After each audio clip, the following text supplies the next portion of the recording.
All right, all right, all right. We're going live. We're live. What's with my guy Burton? What's going on, man?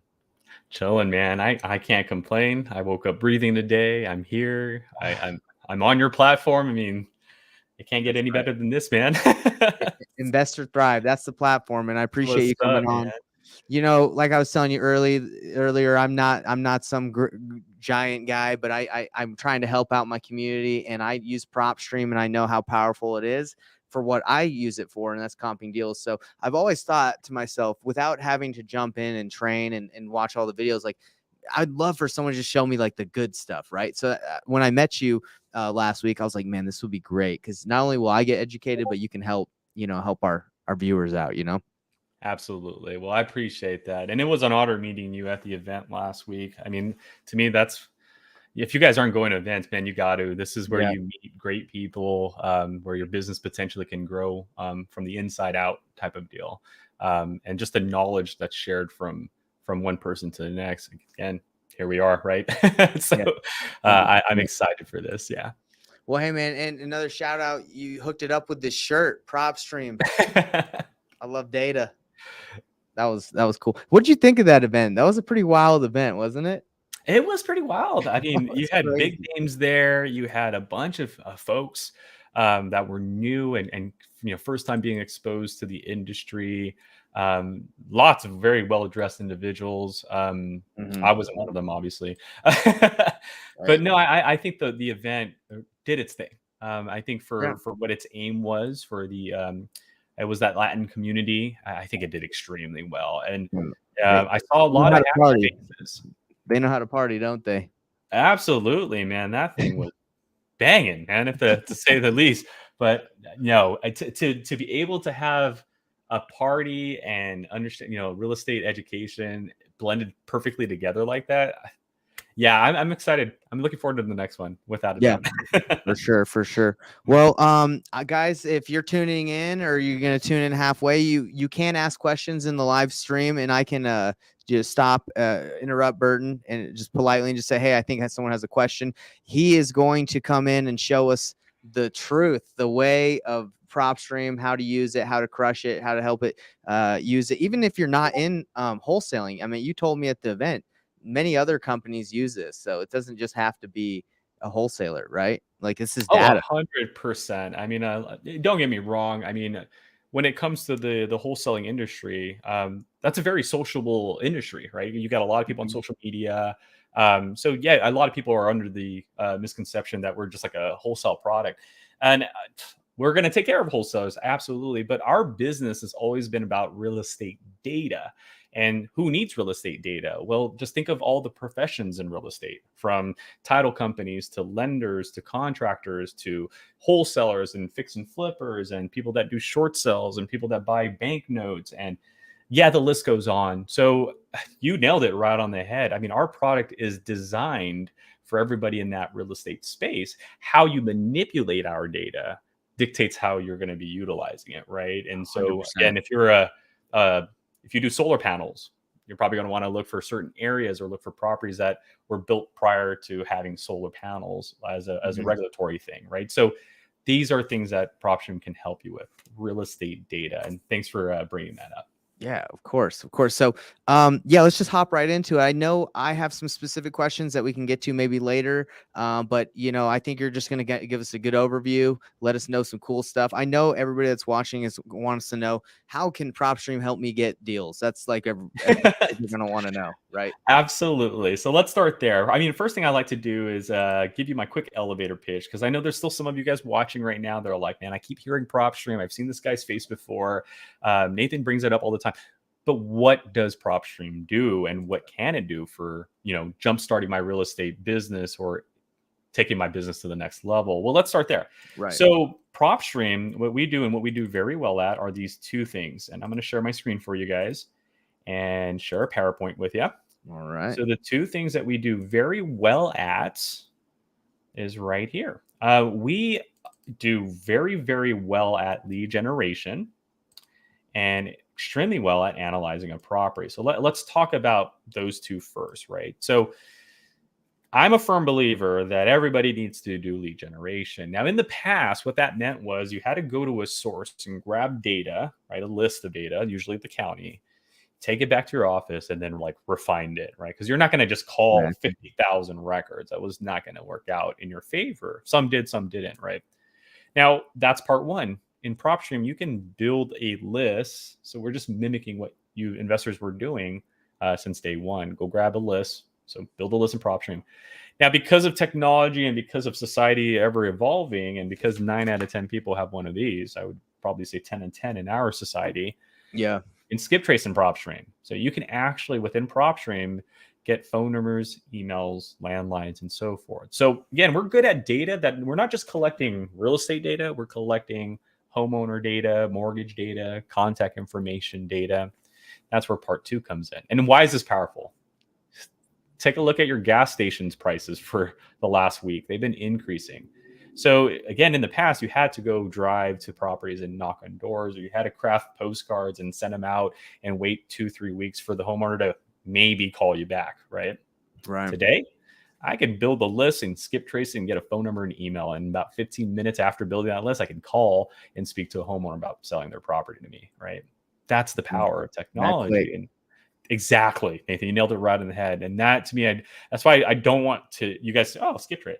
No, this is revolutionary to our industry. It's what made people, from getting deals in 2 weeks to getting deals in about 15 minutes after that When phone did you call. add the skip trace feature? Because I feel like when I started a couple years ago, we would pull the list from Propstream and then skip trace and lead Sherpa or a different service. But Yeah, were you yeah. always able to skip trace? We introduced it back in 2016 when Oh, Propstream okay. 2.0 came out. So when we went web-based is when that skip tracing embedded itself into our system. Cool. Maybe I And just ever didn't know since about it. then, Yeah. and again, I mean, when you think Propstream, you're not thinking skip tracing, you're not thinking Right. marketing. Usually you're thinking data. And that's our Mhm. goal, is we want you to know that we're the strongest out there when it comes to data, but we're not ignoring the fact that there are some elements that you guys might need. In this case, contact information, which is again optional. Skip tracing is optional. You don't have to do it. If you want, as Nathan mentioned, build a list and take it elsewhere for skip tracing, feel free. Again, we're very open-minded to that. But for those that do want to skip trace, a few extra pennies, 12 cents is our cost if you get results. If you get no results, we won't charge you the 12 cents. But That's it's 12 good. cents That's a to good get price. results. And we even have added new logic to it where we put the most recent and most used number first. So you'll get the most recent, most used number first. And another layer of benefit for you guys, at no additional cost, we're scrubbing that list for you on the DNC. So we'll even tell you which numbers have been are flagged on the DNC. And whether you call them or not, I'll leave that up to you guys. But we're going to do our best to give you the most accurate and most used phone, right? Most actively used phone, as well as making sure you know who's on the DNC and not. Yes, I got a Three, question. So, sorry, is it yeah, okay if I ask you a question? So, a of lot of course. people I talk to, they're like, yeah, where's that data coming from? Like, they know a lot about data. I don't know like a ton about like where skip tracing data is coming from. But do you kind of know where like you guys are getting your source of your skip tracing? Yeah, well, I can't give names out, obviously, but That's fine. enough research. If you go in there and you go use YouTube or Google and you type, top skip tracing providers in the real estate space, Hmm. you're going to find some of the vendors that we use.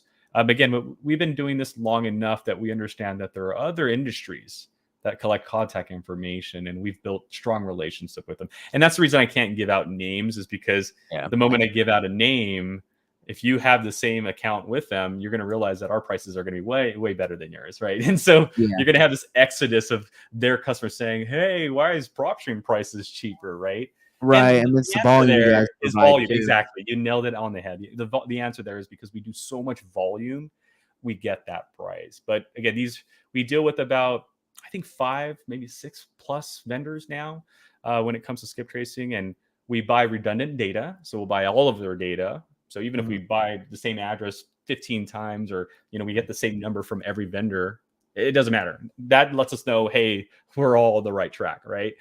So we buy redundant data. We buy from the top 5, 6 now providers out there in the skip tracing space.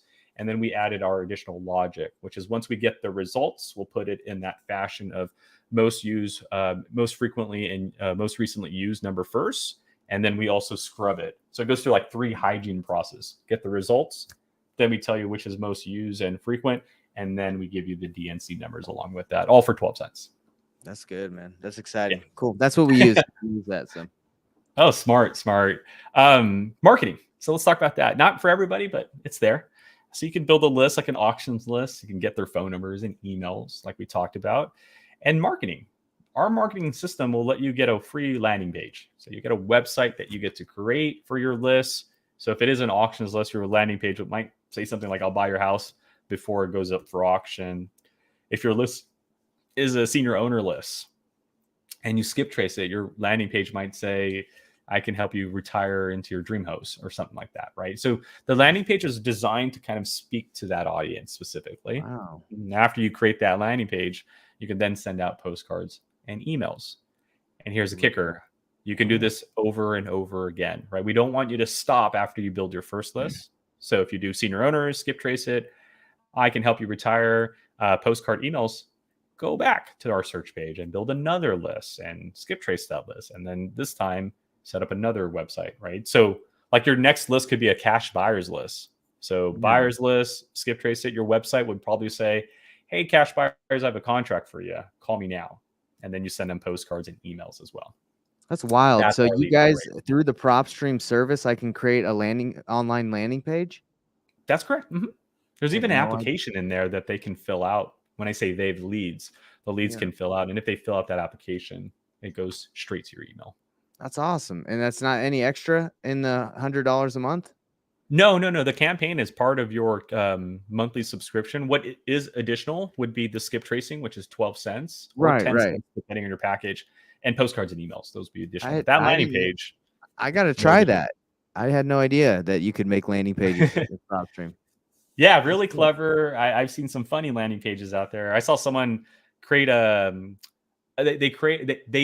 they saved their own property, just to get a kicker there. So they saved their own property to a list, and then they started a campaign with their own property. And I'm thinking, what are they going to sell? They're going to send themselves a postcard or something? Right. That make no sense.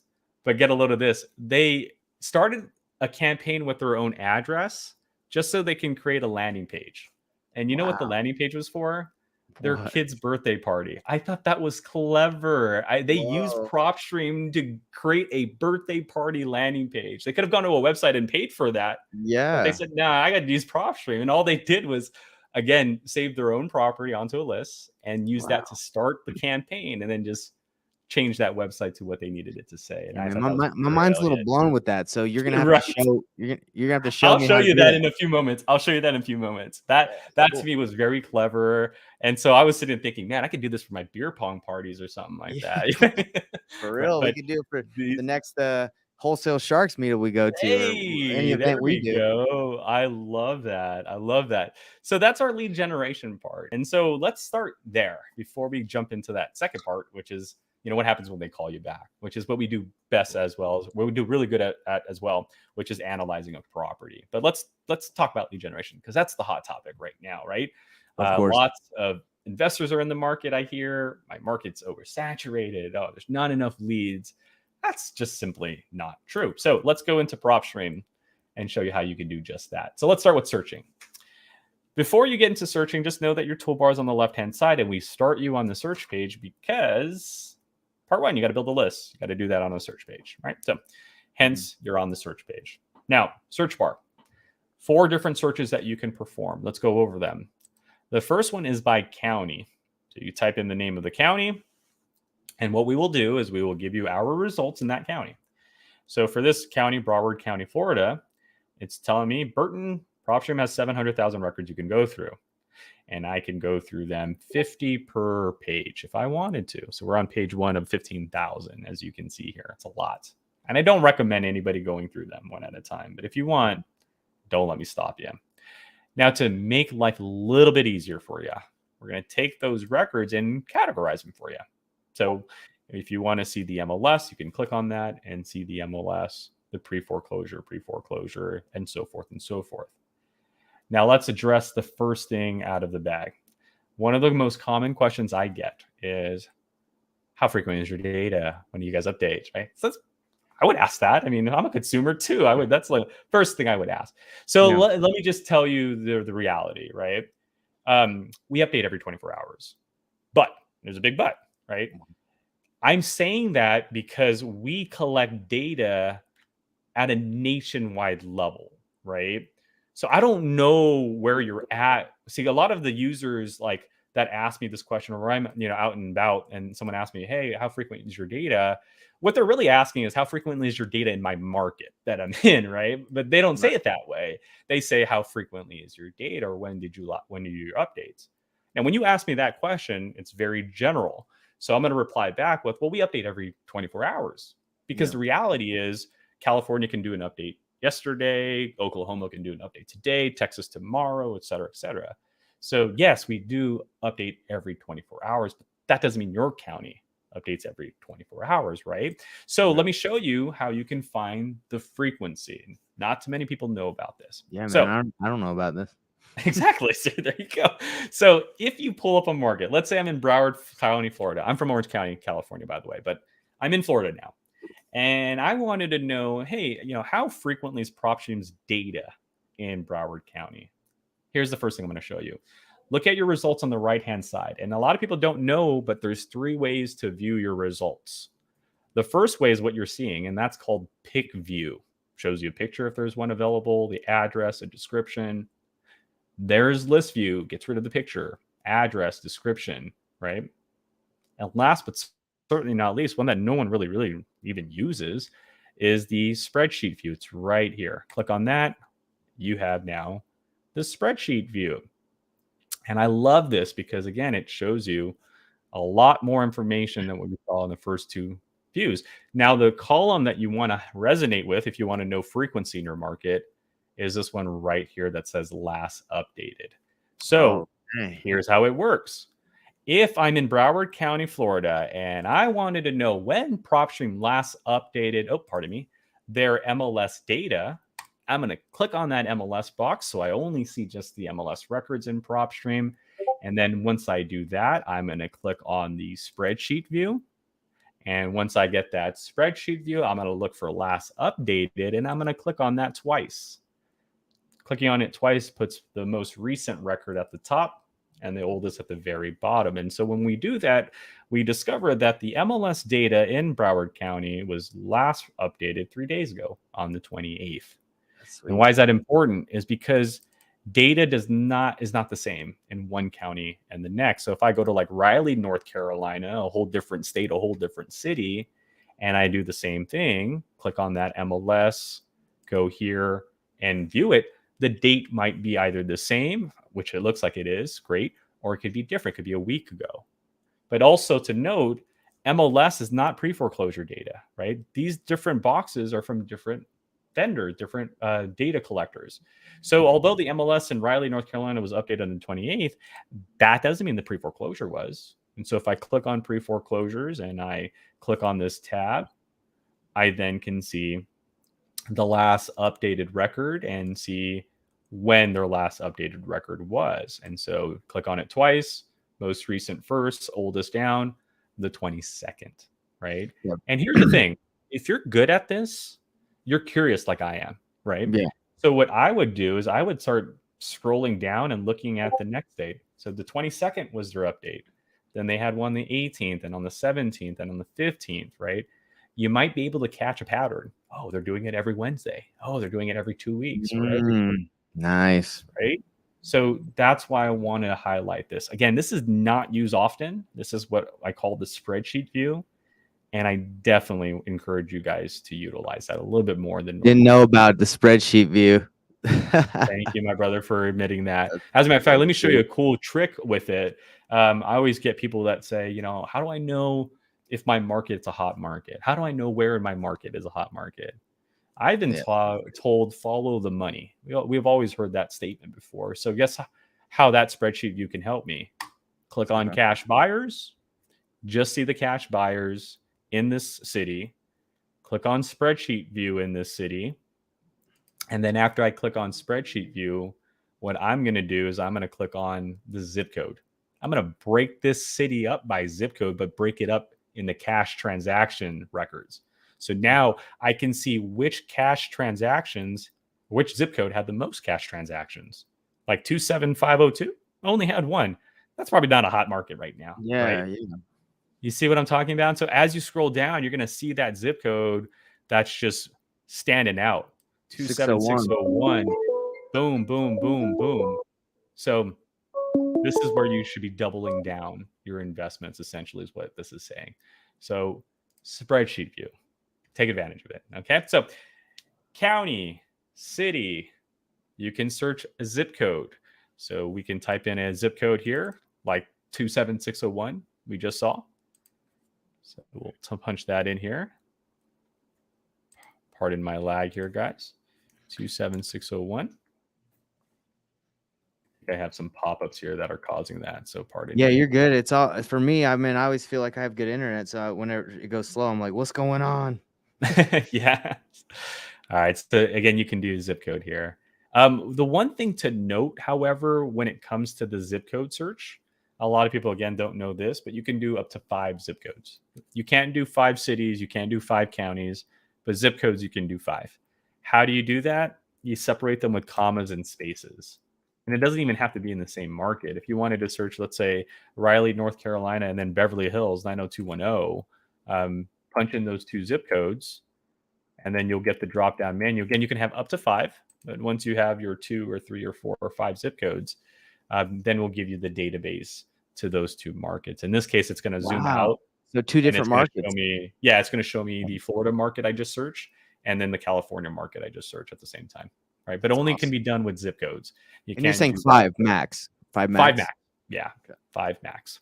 So The if you're multiple last markets, you can hit, 5 different markets at once. right, or like that cache thing that I just showed you, right? As you're going through that, right? The 5 zip codes that have the most transactions, and then search those 5 zip codes. So with the cash buyers that you pulled, that's not always like an investor, correct? Like it could be someone that just paid cash for a home.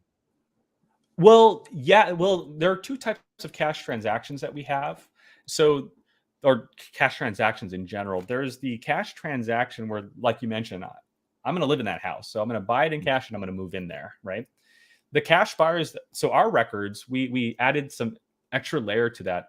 We made sure that every cash buyer that you see in this result are non-owner occupied properties. Oh, So they bought it in cash, but they're not living in it, right? It's their second so or third those purchase. should be investors then.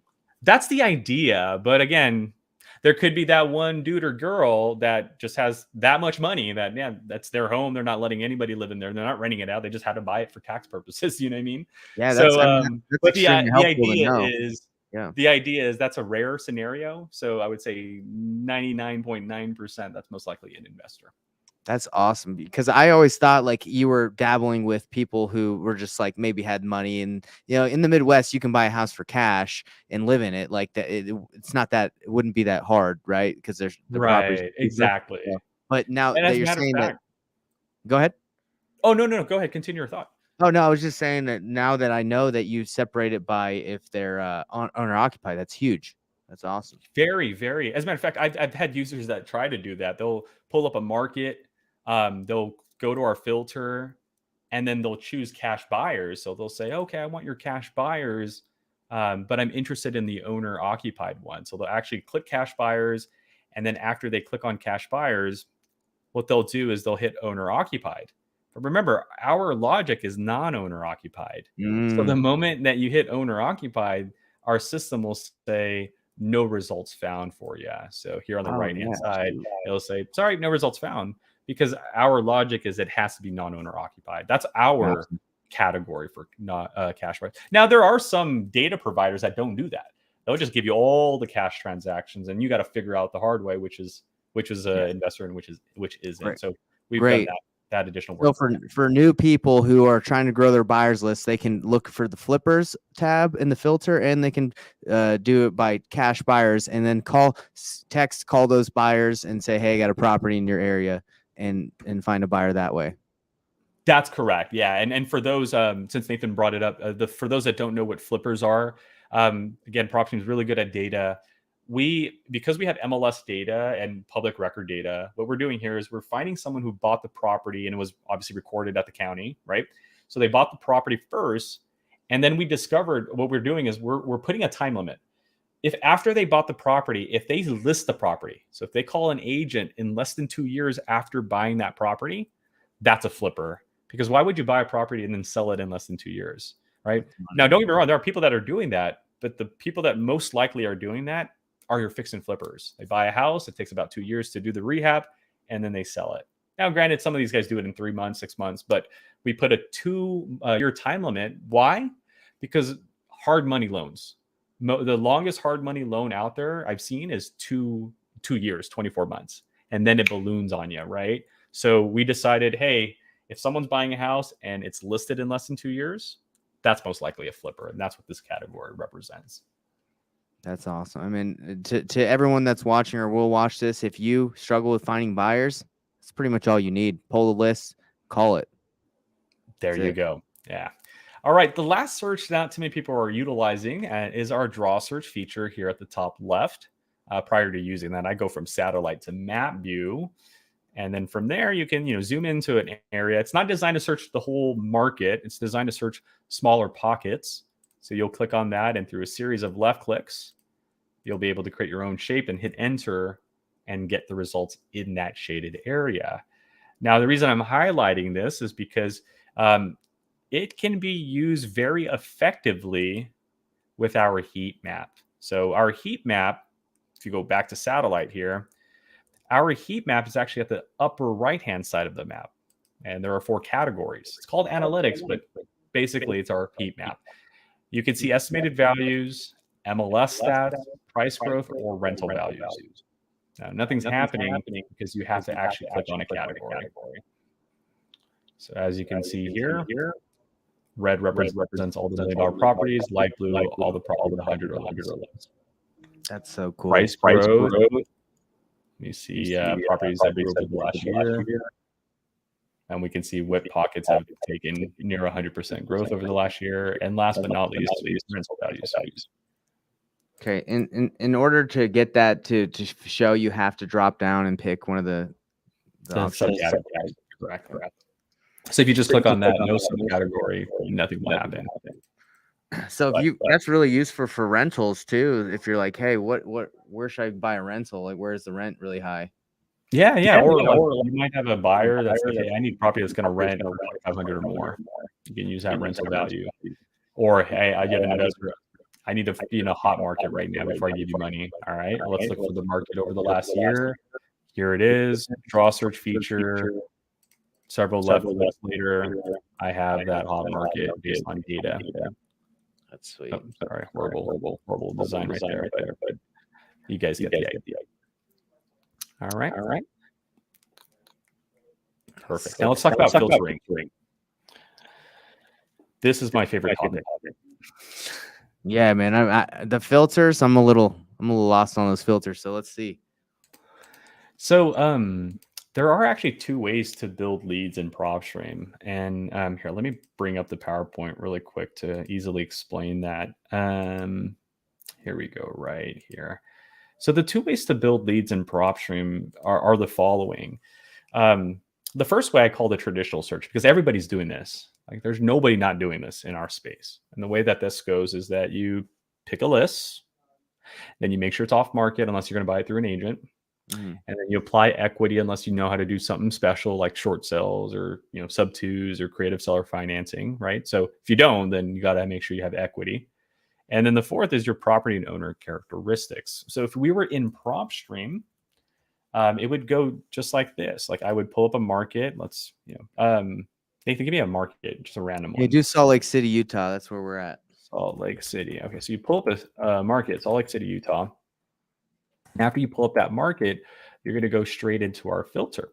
Right? So now we're in our filter. And what we're going to be doing in our filter is we're going to be manipulating the 149 records that Propstream has. Now, again, the standard, the habit that we're all used to is after we get that market pulled up, we're going to go under quick list choices and choose a list.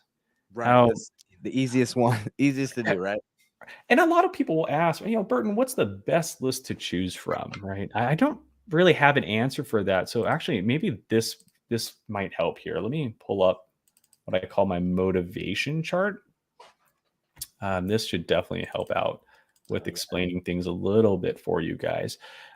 So here we go. So this right here is what I call my motivation chart. And just understand that you're talking to someone on the other line, right? You're not talking to a list, you're talking to somebody. And that somebody is in one of these three stages of home ownership. They're either good, which is leave me alone and we're not selling you the house. They'll probably conversate with you, but they probably won't sign anything right away. And then needs help. Like they're going to need your help. If the price is right, they'll probably sign right then and there. Yeah. So if we took the list that we have and categorize them, this is how I would put them in. Your cash buyers would be here, your high equity, your flippers. And you don't normally call those guys for discounts. Like, let me give you an idea. If Nathan just bought a house for $500,000 in cash, and I pull that cash buyers list and I see Nathan paid a property $500,000 in cash, for me to call Nathan and say, Nathan, I want to buy that property you bought in cash for $420 in cash, Nathan will hang up. It makes no sense to Nathan, right? I've known. But if Nathan is a cash buyer who then filed for bankruptcy or went into a divorce or his houses are vacant, well, that's a scenario, right? I mean, he's still good. He could get a tenant to rent it out. He can, solve that divorce. He can pay off his dues, and then he's not in a he actually goes from back to good, right? But is not to be dismissed, because can turn into I need your help now, right? That bankruptcy means you didn't pay your mortgages. Now you're in auction. Now you're in pre-foreclosure. So there is no good list. If you're sitting there thinking, I need to find that perfect list, there isn't. Don't. You're going to be wasting time. So what you need to understand is that just like any successful investment business, you're going to need to be in most of these categories, right? You're going to need to market to the pre-foreclosures. You're going to need to market to the liens, to the landlords, etc. Now, there are some pros and cons. Like for the need help, yeah, you're going to get big discounts for sure. Faster closing because you got to work against that time, but it is very competitive. You're going to get every investor calling that pre-foreclosure, right? True.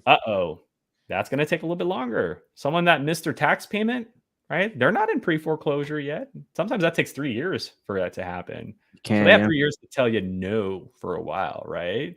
Some markets could take a year. Some markets take 2 years. But a tax delinquency is not an auction. It usually goes delinquency, and then they file the tax lien, and then the lien turns into pre-foreclosure. So you still have many steps before there, right? So I would say a tax delinquency is right here. You call, they're going to cuss you out. Get used to it. Follow up. They might not cuss you out. They might be a little bit nicer this time because you caught them on a bad day the other time. Third time, they know you by name. Still not going to do anything, but you provide them more resources to help them get out of their situation. Hopefully, they follow through with those resources. They don't. Fourth follow-up, they're getting notifications that they're going to be going into pre-foreclosure. Contract is signed. That's how it works, right? Now, what happens if you do follow up 4 times, right? And then they do go into pre-foreclosure. Well, guess what? You're going to stick out like a sore thumb. You know why? Because then everybody's going to start calling them, and they're going to know that you've been truthful with them and you've been genuine and you've been there since the beginning. I've been here. I've been with you holding your hand through this process. It's time for me to sell the house. I warned you about this. I warned you that everybody's going to call you and lowball you. Yeah, right? That's crazy. So, this is a great chart. This is awesome. Thank you so much. So yeah, this hopefully will embed that this is not real estate investing is not a trial period. It's a life career. Like you're in here for the long run, and understand some of these deals could take 2 years, but it's worth it because you're going to solve problems, and I hope the paycheck will be worth it as well. Hey, sometimes I've seen people not make money, but the fulfillment of helping someone is worth it at the end of the day. So just know that. Yeah. All right. So the traditional search, right now that you know what the motivation chart is, and again, let's show you the traditional search. It's pick a list, off-market equity, and your property and owner characteristics. So if I was in Salt Lake City, it would look like this. Salt Lake City, 140,000 records. I want to find those tax delinquency that Burton was just showing me, right? And then it's going to show you those tax delinquencies. There's 3,681 of them. Great. What do we do next? Make sure it's off-market. So MLS status. These are our additional filters on the left-hand side over here. But I'm clicking on MLS status because that's the next important thing. We got to make sure it's not on market. So look at that as a question. On market? Yes. Or no, I don't want anything on market. I don't want those 5 properties on market. So you're going to hit no. Then you're done. Third, equity. Again, depending on what you know, how seasoned you are, may dictate whether you need equity or don't need equity. But if you're new, trust me, you're going to need equity. So estimated equity by percentage or dollar amount. Percentage is the more popular one. So here you can do like 30%, 40%, 50%. The higher, the better. So we'll do 50% here. And last but certainly not least, when it comes to the traditional search, are the property and owner characteristics. So here we can say, hey, I'd like to look for property characteristics are going to be residential or commercial or office, and we can grow with you. Not only residential, but it needs to be a single family or a bungalow or a condominium or a duplex or any of the residential options. Right. Single family is probably what most of us are doing. And don't forget the other property characteristics, like this property needs to be under 5 bedrooms. Property needs to be built before 2000, because I'm not trying to wholesale something that was built last month, right? It's not going to pretty much work out. They're going to want full price. So property characteristics to help you out. And let's not forget the second part of part 4, the owner characteristics. And it's a good list already. You know, it's not even that many people. You could go through that in a day. Exactly. And again, depending on the user, whether you're, maybe like me, you're on a tight budget, you might need to reduce it even more. But we all know this is a numbers game, right? Hopefully. And this is why Propstream provides you 10,000 records every month. So even this right here is barely scratching the surface of the amount of records that you have. But owner characteristics. So now I get to decide, I want a tax delinquent owner that's in their property. So owner occupied, yes. Or most of you guys like absentee owners. So no, I don't want the owner there. I want them not in the house. I want them not, obviously not paying their bills. Yeah, it looks like most of them are live in their house. Exactly. Because the reality is, I mean, someone who doesn't own their property is probably an investor, right? Or doesn't live in their property, like we just talked about, the cash buyers. Right. So a person who has a second or third or fourth home probably is not going to be delinquent too often because they have cash flow. The only time I could see that they're delinquents, maybe because they have so many properties, they forgot that property needed to have their tax paid on time, right? That's probably what these 22 people are. You call them like, oh yeah, we forgot to pay our taxes on time because I have 15 properties. Sorry, first world problems, right? Yeah. But as Nathan pointed out, most people that are in delinquency are people that are living in their house. They're living in their house, they're paying that mortgage, and then life happens, lost money, or had to pay for medical things or whatever. And that tax bill comes in and they can't pay it, right? And that's usually why you'll see more owner-occupied tax delinquencies versus non-owner-occupied tax delinquent properties. Just an FYI there. Occupancy status. This is important. This means whether they're answering their mail, occupied, or not answering their mail, right? Because you can have someone living in the house, at least that's what the county says, but the mail carrier cannot get that mail delivered. So here are your 51 properties that the owners are supposed to be living there.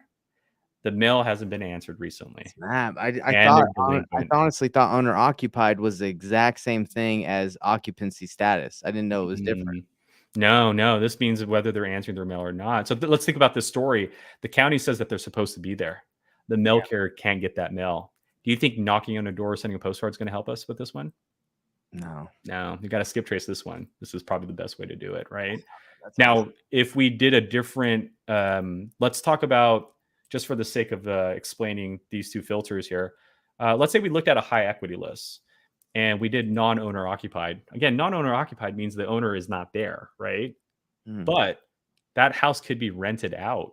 So owner's not there, but it's occupied by a tenant, right? Or I want the owner not there and I don't want anybody there. So I want non-owner occupied and completely vacant as well, right? So these two filters can dramatically change the story. So Nathan, I'm happy that you're bringing that up to light. For sure. All right, let's go back to tax. So real quick, the high equity quick list. What is that? 50%, 20, 50% or more. Okay. It's two things. It's 50% or more in equity, or a minimum 100,000 or more in equity. Okay, got it. Okay, so we're going to look for tax delinquencies. Owners are there.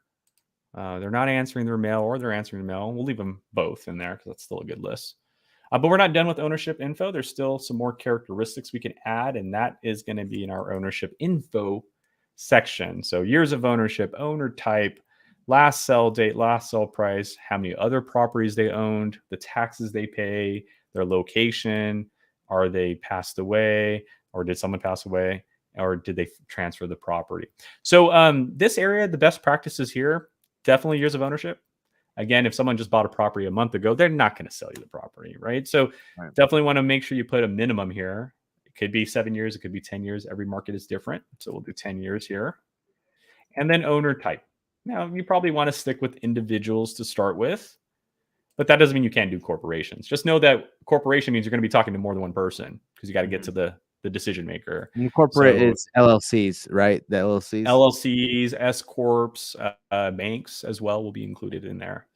Okay. Mix means individual and corporate own that building. So it could be like Burton, and then Burton's company owns the company, the building, tax write-off issues and stuff like that. And trusts, properties owned by a trust. So best practices here, honestly, adding years of ownership. And then I see most of our users, especially new ones, go after individuals. That way, when you call, you're talking to the decision maker, most likely. And that's it.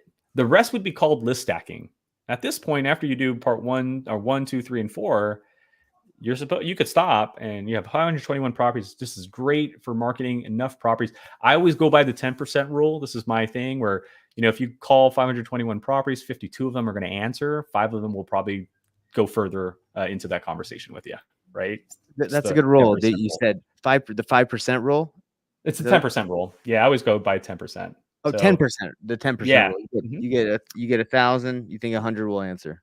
100 will answer, and then 10 of them will actually conversate with you and further into that conversation. So, and I it's not just that's something I just naturally see, in life. I always go by that 10% rule, right? You ask 100 girls out, only 10 will respond, and maybe 1 will go out. That's probably where I got it from. It was all the failed attempts at the bar, right? Go to the gym 10 times, you might see one day where you look good, right? Yeah, there you go. That's a good rule. 10% rule. So the 10% rule is that, and again, this is a good enough list. If you wanted to add more, it's what we call list stacking. You can go back in the filter. We do have some other categories, like you can add a pre-foreclosure, foreclosure to the search. So, how many of these 521 tax delinquencies are also in a default as well, right? Now, be careful. List stacking could mean you're getting very specific, and ask yourself, how many people do we know are delinquent and in pre-foreclosure at the same time? Not too many, right? Yeah. I know more people that miss their tax payment than I know people that are in a delinquency in a pre-foreclosure. So therefore, we're going to see more people delinquent versus delinquent in pre-foreclosure.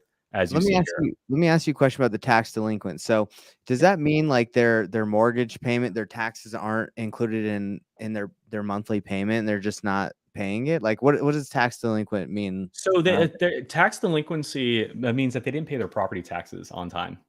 Okay. Yeah. But most people now, don't they have that included in their mortgage payment, like in escrow or? Usually, yeah, because usually the mortgage is PITI, right? Your payment, your interest, your tax, and your interest.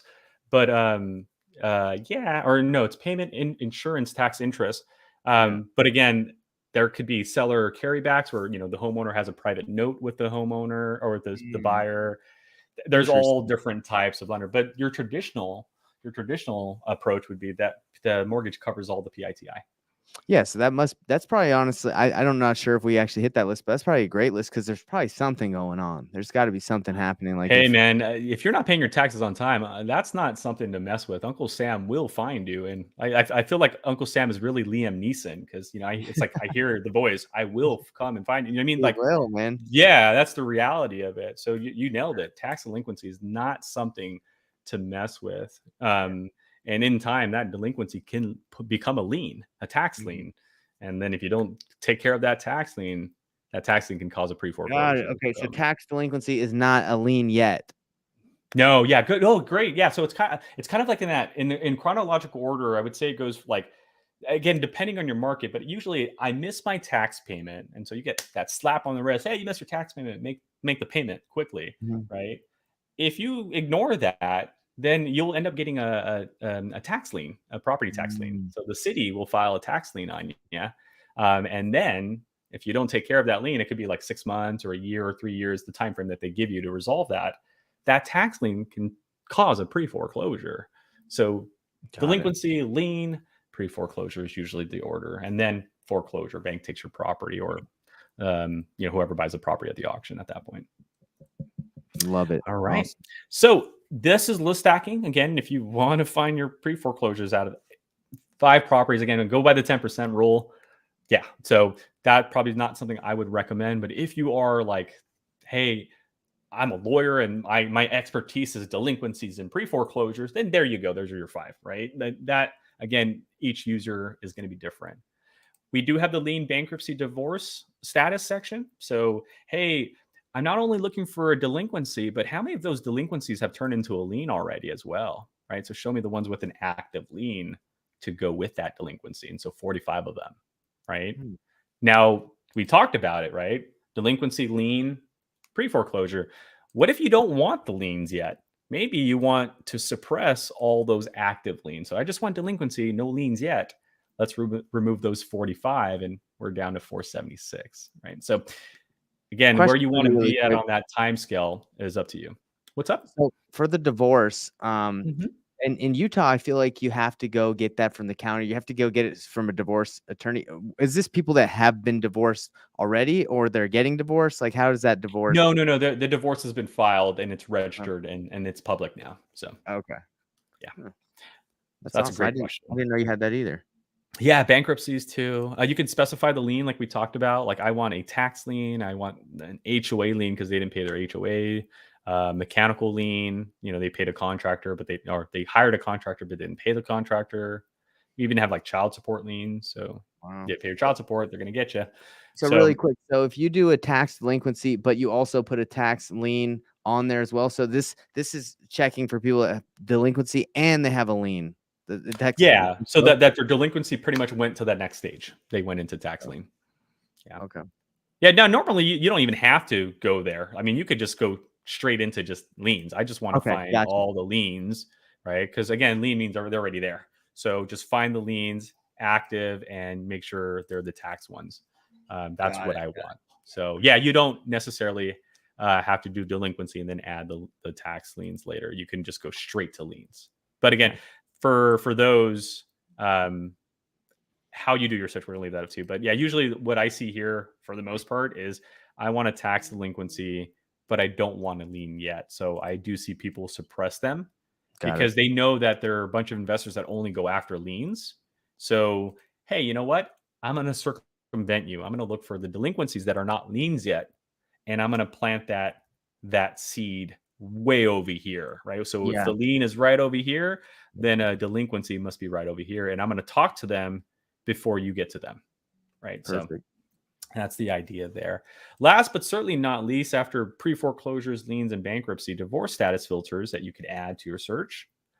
Mortgage information. So you can also say, hey, look, you did pay your taxes. You might have a lien now, and you have an open mortgage. So you still have to pay for that. That doesn't change one bit, right? So again, even having a mortgage with a lien or delinquency could be an added level of motivation. And so here we go, 217 homeowners that didn't pay their taxes on time and they have a mortgage they need to worry about every single month as well. So although you didn't pay your taxes, you still got to continue paying, right? So here we go. We're done. At that point, we can now hit close. 217 out of the 190,000 that we started with in Salt Lake City. So here we would check these results off and go to add to lists. Got to make sure you're hitting add to lists. Oh, I am lagging pretty bad here a little bit. There you go. Add to lists and then create new. And we can call this the SLC tax delinquency.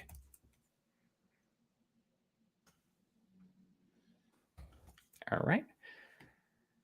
And hit save. So that's the traditional search. If you're new or hey, I just heard about Propstream, I don't know what it does. This is exactly what we do very well in. Now, the last thing I want to share with you when it comes to the lead generation part, and this I hope resonates with you. So if you're a seasoned investor and you're like, man, I know all of that, Burton, what the heck did you show me that for? We wasted my time. Actually, I want to show you this. So whether you're new or seasoned, you're going to be in a very tough market. Lots of investors showing up, lack of inventory, right? It's oversaturated. Records are being postponed because of this pandemic and that pandemic. Mhm. No, I mean, there's always a situation out there that can be found. And that's what these 4 golden rules are. Okay. Start with the first 3. So I stole 2, 3, and 4, and I made it numbers 1, 2, and 3. Let me explain my theory on this, okay?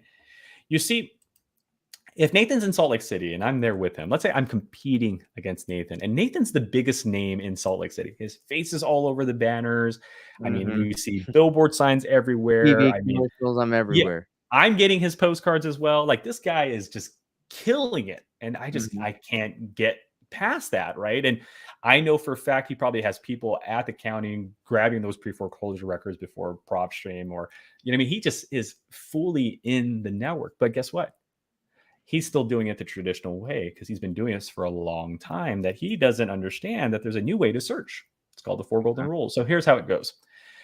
Whatever the situation is, make sure it's off market, right? So before you go into the filter and before you choose a list, because in my perspective, the moment you choose a list, you've already limited yourself. That's just my opinion. So before you do any of that, got to make sure it's off market, right? Because I don't care if it's a divorce, I don't care if it's a bankruptcy, I don't care if it's a pre-foreclosure. I mean, whatever it is, it needs to be off market. So there we go. Let me go into MLS status. And first thing, again, we're going to need to do is make sure this is off market. Boom.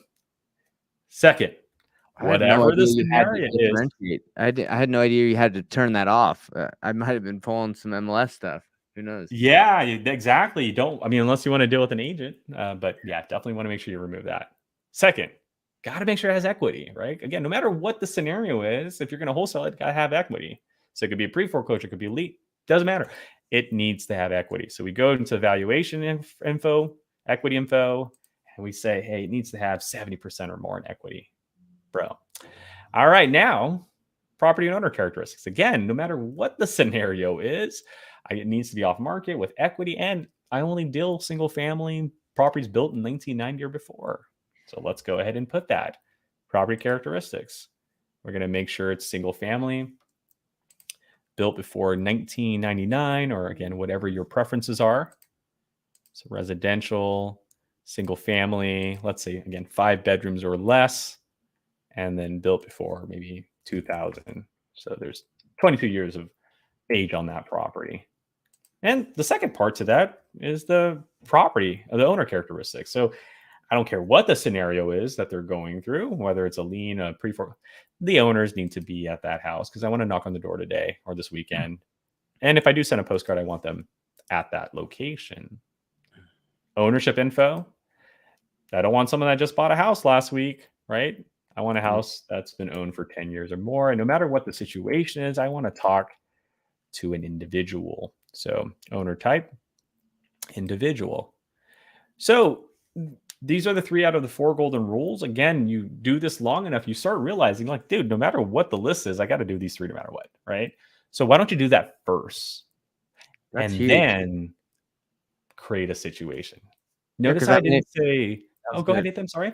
No, I was just saying that's awesome because I feel like most people, like you said, will go to the filters and they're good. But you just broke it down on how to really get it granular. Yeah, and I think again, when you pick a list, you are limiting yourself, right? Because a list could have 10,000 records, and that city could have 200,000 properties. So you already limited yourself by taking out 190,000 records, right? Because you went to a list. And again, there's nothing wrong with that because that's what we had to do before all this technology. Now that we have this technology, all this data just sitting there and can be manipulated, it actually allows you to create situations rather than a list. I didn't say list, I said situation. So here, let me give you a few, right? Yeah. Here's a situation that I know every single day these homeowners walk into a realtor's office and say, I need to upgrade. You know what that situation is? It's a No. What property that has 3 bedrooms or more, but 1 bathroom and has been owned for more than 10 years. You know why? Because when they bought that property 10 years ago, their family was really small. Their kids were 2, 3 years old, right? Why would you buy a 1 bedroom, 1 bathroom property? Why would you buy a 3 bedroom first and foremost? Because you have kids. It's a big Yeah. family. Mom, dad, 1 room, brother, sister, the next room. But why 1 bathroom? Because you don't need a second bathroom, right? Yeah. Or maybe you didn't have the luxury, the financial luxury at that time, right? But 10 years have gone by. You've earned equity. Your kids have grown up. Now's the time to get that second bathroom in your master bedroom. This right here is a situation. And again, these are homeowners that walk into realtors' offices every day and say, yep, I think it's time for us to upgrade. And just to prove my point, let me go in the filter really quick and let's ask ourselves this. How many of these 2,100 individuals that have been, sharing one bathroom, which is a headache already, how many of them are on a lien list? Because Nathan's pulling liens all the time. How many Mhm. of these guys that are on a lien list that also have to deal with one bathroom? Only 70 of them. Wow. That's it. So what you're telling me is that these other thousands, 1,200, 2,000 properties don't want to sell because they're not on a lien list? Got to be kidding me if that's the case, right? That is not how Mm. this works, right? So take full advantage of building situations. Let me give you a few more ideas to spark your imagination. Other than, sharing one bathroom being a situation, here's another one. We'll use current events. So 2020, March, pandemic hit. A lot of people lost their jobs, right? Let's use that as a scenario. So instead of looking for anybody that's owned the property for 10 years, why don't we look for someone who's bought a property, who bought the property in 2019, a Okay. year before the pandemic? My buddy likes to call this the regret list. I regret buying a house a year before the pandemic. I should have waited, right? Mhm. Now, again, that may not be the case for everybody, but out of curiosity, how many people in Salt Lake City bought in 2019? There's 644 of them. Let's make matters even a little bit tougher for them. How many of those 644 that bought in 2019 bought with a mortgage? Because if Mhm. you lost your job or you're renting it out and your tenant lost their job, you still got to pay that mortgage.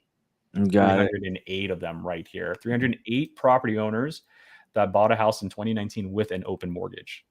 Unless they had a crystal ball and they knew what was going to happen, then they're good to go. But how many of these guys are in forbearance right now? How many of these guys had to Yeah. deal with a whole year of tenants not paying for them? How many of them lost their job? Right? So you can check out of all these that bought in 2019, how many of those were absentee owners that bought a rental? You just need to hit absentee owner right here. So if I wanted to see, hey, who in 2019 bought a property and let me see the absentee owners, there you go. There are your absentee owners. And we don't have anybody on that area. So it looks like No every one's one of them. regretting that in Yeah, it Utah. looks like well, Utah again. I haven't seen Utah take struggling too often. Yeah, I think Yeah, it's pretty good here. you guys are like Texas, man. Texas Yeah, wasn't really impacted. I mean, Texas prices kept going this way during the pandemic. the So prices here on yeah, so in this scenario, no, every property that we have in our database, it looks like every one of them is currently owner occupied. Now, again, if I tweak up some filters, like if I remove the 2000 or earlier, I'm sure there might be yeah. some non-owner occupied ones. So if I remove the 2000, because I mean, I'm sure a landlord would most likely want to rent a more recent property. So just tweak some filters here, and you might be able to get some more filters. So. For sure. I get it. All right. So situations. Let's use one more current event and then we'll move on to the next thing. The next current event we've been hearing about interest rates, right? Increasing interest rates. They're getting That's up a there right now. situation. Exactly. That's a situation. So here, let me show you a cool trick. Remember at the very beginning, we talked about the mortgage filters being added. Yeah. So I'm going to look for an off market property owned by an individual, maybe owned for 8 years or more. And that individual not only has an open mortgage, but it's an adjustable rate mortgage.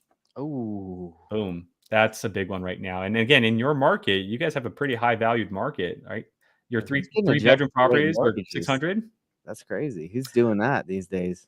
Exactly. Hey, they're saying that the feds are going to increase the interest rates by 1%. Oh So my. 1% of $600,000 is $6,000. Yeah. And you break that up into a year, that's $600 extra a month you're going to need to come up with on that mortgage if Ooh, it's an adjustable rate mortgage. yeah. I don't know about you, but I don't. If you told me, "Hey, Burton, your mortgage is going to be $600 more this year every month," wow, right? And with Man, gas prices going up, inflation going up, I mean, what extra money do you have to come up with this stuff? That's just my opinion, right? that's scary. I mean, especially if you're renting it out, right? And you're cash flowing maybe like $300 a month and then it shoots up. Boom. Yeah, You're that's not going to cash hurt flowing you pretty anymore. bad. So this right here, ladies and gentlemen, is something to not dismiss. And this concludes again the traditional and four golden rules, and this is why we excel so well. I just don't think people realize this yet. We've been kind of taking things from what I like to say a kind of a a funnel approach, just like an oil funnel. You start with a lot of records, but the moment you pick a list, you dwindle it down. This is kind of the opposite, where you start off market, equity, property characteristics, and then that situation can open up to anything, right? So it's like the funnel's upside down almost, where Yeah. you have more results by creating situations than you do when you're taking a list and narrowing it down, right? So that's just the idea that I wanted to bring across to you guys. But that's it when it comes to lead generation, That's, dude, Nathan. I think we've exhausted that topic, but you did an amazing job. I got some people have some questions. Is it okay? sure, yeah, of course, let's go for it. So one guy asked, how are you advising to comp non-disclosure states that have had some issues with props data? That's what they said. Let me just put it on there. Oh, great question. So let's kind of give some background to that question first. So starting in 2016, Propstream did something unprecedented. We found a unique source that gave us access to MLS data nationwide. And what that data meant, and I can only show you 3 of the 5 right now, but the data that I'm referring to were these statuses right here. And we still have 3 of the 5. But the 5 were active, contingent, pending, failed listings, and sold listings. Now, let me explain MLS really quick. For those that don't know, MLS is a database that realtors and brokers have access to in your market. And there's not one MLS board nationwide. There's about nearly 1,000 of them. So I wish there was, right? That'd be way better. I wish. Yeah. Every market has their own MLS, and every MLS is run and operated by a brokerage that has their own policies and procedures. Now, one common policy that each and every one of them share is you cannot redistribute that data. So if you're an agent and you have access to MLS and you take that data and give it to someone else, you've lost your license, right? You've lost your permission to that. What Propstream did in 2016 was we figured out a way to give you that information. So that was mind-blowing because you didn't have to go to course, you didn't have to take real estate courses, you didn't have to take the state exam, you didn't have to do any real estate transaction to get MLS data. We gave it to you, right? So we ran with that. And then on January of this year, the MLS boards, again, it's always been a thing. They finally put their foot down. They said, hey, stop. Oh. And here's the confusing part, at least for me. They only took failed and sold listings away. I don't know why, right? Now, I'm thankful. Where there's a loss, we usually want to, kind of resonate on the losses more. But I am blessed that they didn't take everything away. Because think about this for a second. If they took away everything, the active and contingent and pending listings, every list you build, you would never know what was on or off market. So you would be doubling up on your marketing quite a bit. Does that make sense? Do you foresee them doing that at all? Or do you think they'll leave it with the active and the contingent and the pending? Brother, I don't know what these MLS boards, I mean, and we can speculate day and night. I know personally, I've been speculating as to why they remove failed and sold listings. So this is my opinion. Failed listing makes sense. Failed listing is not a success story for an agent. Right? You don't see brokerages at the end of every week get together and say, hey, Nathan, how many failed listings did you have this month? Right? That's not something to even talk about. It's a taboo in most of these offices. But what was happening? That information was going into the hands of investors like you guys. And you guys were closing deals that they could not close. So do you think that makes that brokerage look good? Yeah, agreed. I mean, we've done deals from failed listings. It's a great lead source. It really is. And so I believe, again, it's speculation, that they found out, they got wind of it. They probably, hey, why are these people closing our deals that we couldn't close? And so, these third-party applications that have our data are doing it. And so I believe that's one of the reasons why failed was taken away. Sold, I do not understand. That I do not understand at all. Why did you take the sold listings? Now, I will be honest. I think it has to do with that, the question, or the originator of the question was, it was the non-disclosure. So for the longest, non-disclosure states, you're never going to get that sell price. So just to show you, for those that don't know what non-disclosure state is, Texas is one of them. Actually, Utah is another one too. Utah, yeah. But there's 8 or 9. There's a total of 12. And so what it means really is that you're not going to get the sell price. The county will not display the sell price at all. So when a house sells either on market or privately in cash, when the county registers that property or that sale, you're not going to get that price point. So like these cash buyer transactions in Texas, 0.000000000, because that's a law. The law is we're not sharing you the sale price. So what we did in 2016, get that MLS data and give it to our users for $97 a month. Mind blowing. Because awesome. now, again, I don't have to be a realtor. I don't have to go to school. I don't have to do any transactions. I can now get that data and run comps off of it. And again, that was taken away from us. I don't know why, but if I were to speculate, they want to be involved with these transactions.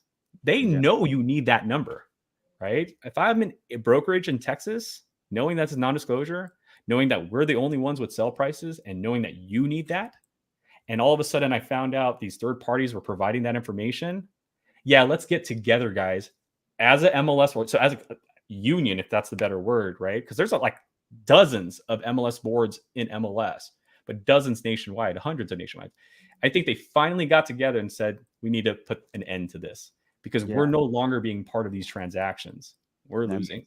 That makes sense. Yeah, that's my speculation. That answers the question very well. Yeah. Well, again, there could be other reasons to it, but to me, that's the speculation. The reality is, it's always been a policy, though, right? So they could have said it in 2017, stop doing that. They could have said in 2018, stop doing it. As to why they waited this year, we don't know why. Again, if I could speculate, look how many people are here. This industry has grown quite a bit, and I feel like agents are starting to realize that they might be kind of left behind, right? Yeah, for sure. My opinion. So this is a chess play. To me, it's a chess move. You guys aren't using this anymore. Bet, right? Slap on the wrist. We're going to stop you. Exactly. Exactly. So that's my speculation. So how does this impact users in those non-disclosure state? I'm a visual learner. So I had to create a graph for you because there were people, unfortunately, bad actors out there that were spreading some misinformation. One of them was Propstream can't do comps anymore. And that's just not entirely true. So not at all. I'm a visual learner and I'd love to show you guys how this works. Okay. So here's the difference between the two right now. As of January 2022, Propstream no longer has MLS data. Now we're working diligently to get that back through other means. It's hard. They're not making it any easier, but hopefully this will be a thing of the past in the very future. But for now, this is what you're going to need to work with. Okay. So come on, my picture. Let's throw up. There we go. How to comp properties. Disclosure states versus non-disclosure states. So let me zoom out just a little bit here. Perfect. Okay, so let's talk about disclosure states. There's 38 of them, California, Florida, all the ones that are not non-disclosure. How do you comp in those states? You do these steps right here, right? So step one, go to the property's details. So let's do that in Propstream really quick. So I'm gonna pull up Propstream and we're gonna comp a property, right? Let's do a disclosure state so you guys can see the before, the difference between the two. So North Carolina, that's a disclosure state. I'm going to go there. I'm going to grab a random property.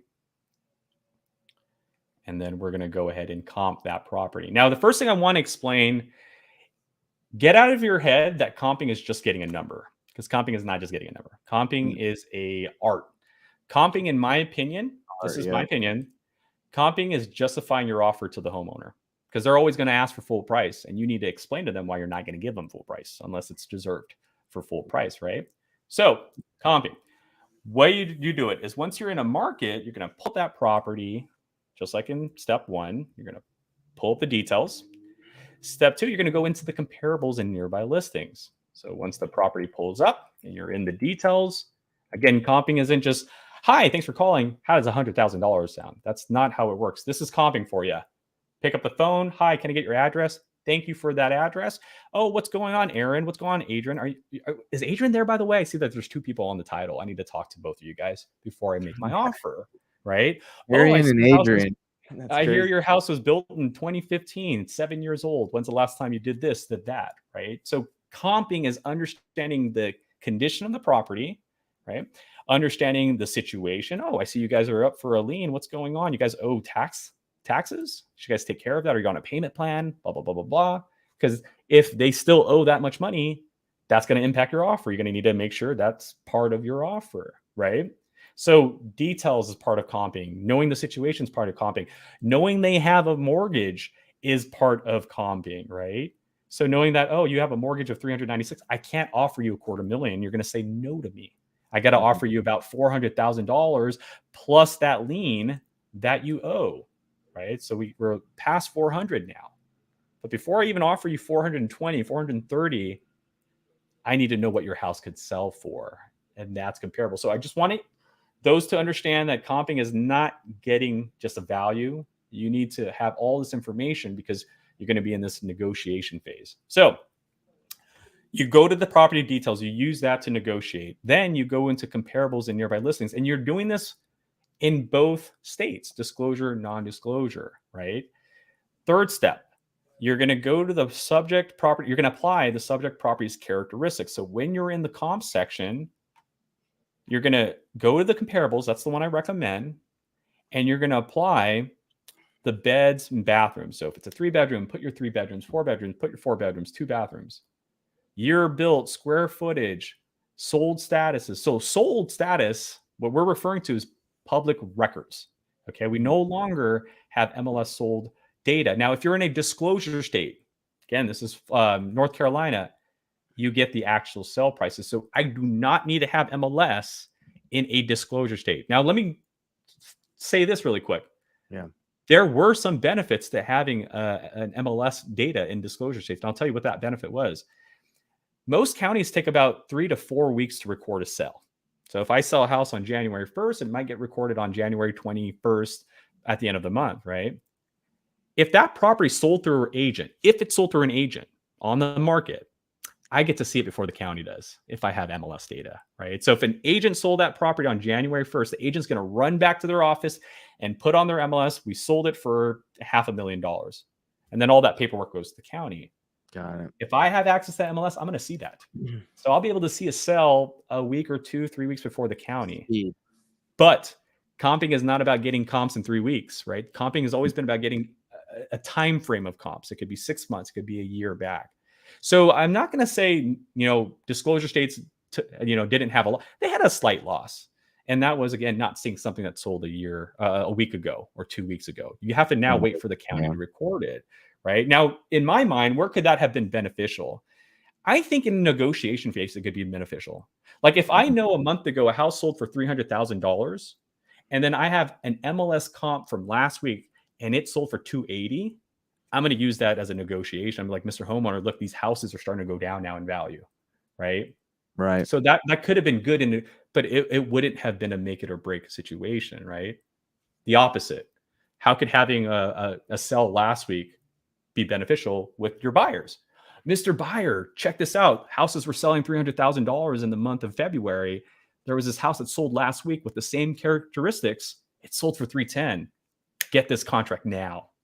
You see how that could have been? We don't have that anymore. So disclosure states, you don't have that luxury of negotiating on something that sold recently, but we still have the sell price. So I can choose, in this case, numbers 1, number 2, and number 6, and then run that comps report. So number 1, number 3, number 6. And after I select those, I'm going to, sold comps have been selected. Again, you get public record sell prices, print your report. So now, once I have those selected,